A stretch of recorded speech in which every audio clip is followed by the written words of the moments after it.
had the chance to flesh out those themes in a book too. Yeah. We talked to you about that before, and it's coming out this month. June 1st. Actually, June 1st. The thing with books, it's not like I can say my single comes out May 22nd and my CD comes out July 31st, but the books are actually starting to ship out to stores right now. Yeah. Okay. So as early as May 9th, people will have them in stores, but by June 1st, it should be in all stores. Wow, very cool. Yeah.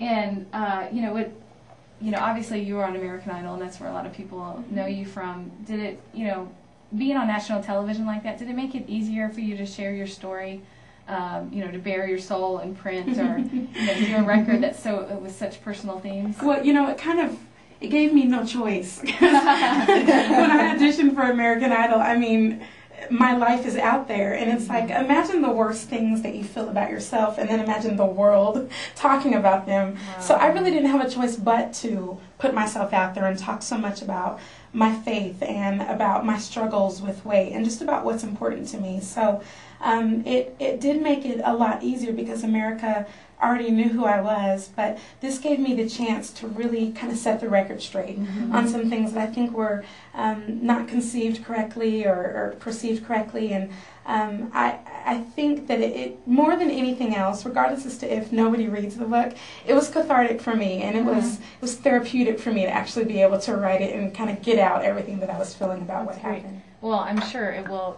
just count touchless live. I hope so. Touchless live. I'm your interpreter over here. Thank you. And because, so many of the things that you talk about are just universal things that all women deal with. Yeah. So that's awesome. Can you talk about, after American Idol was over, I believe you had to do some like a tour with them, and can you just describe your life after that and how your CD and book deal came about? It was a whirlwind. I mean, as soon as, I was eliminated in April and then went back for the finale, and then immediately we started working on the tour.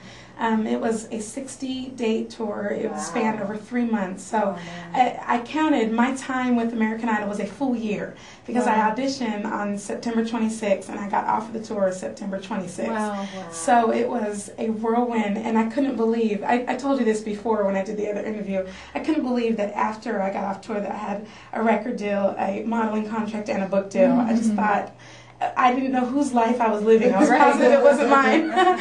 But, the Lord, I never dreamt that for myself. And the way that all of that came about is just because He planned it. I never would have gone out and tried to write a book. It's because He put the spark in somebody's mind. And I had several publishers contact me about writing a book. And that's when I started to think, okay, I think one of the ways the Lord speaks is through circumstances. So when I had 3 different publishers call me wanting to write a book, that's when I said, okay, God, what are you doing here? And so I went with Tyndale because they're such a great publishing company. I've got a lot of respect for them.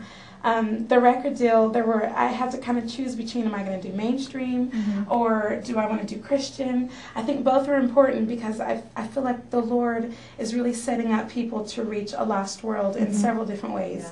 Yeah. This is what I feel like the Lord has called me to do, though, is to do the contemporary Christian. So signing with EMI Sparrow, they're the greatest label in the world. I'm not just saying that because I'm with them, but they're just incredible. But it just it was a lot of meetings. I met with a lot of different people, and I did a lot of praying, and that's how I landed on the people that I'm working with. It's just, I feel at peace with where the Lord has guided me in all of this. We'll see.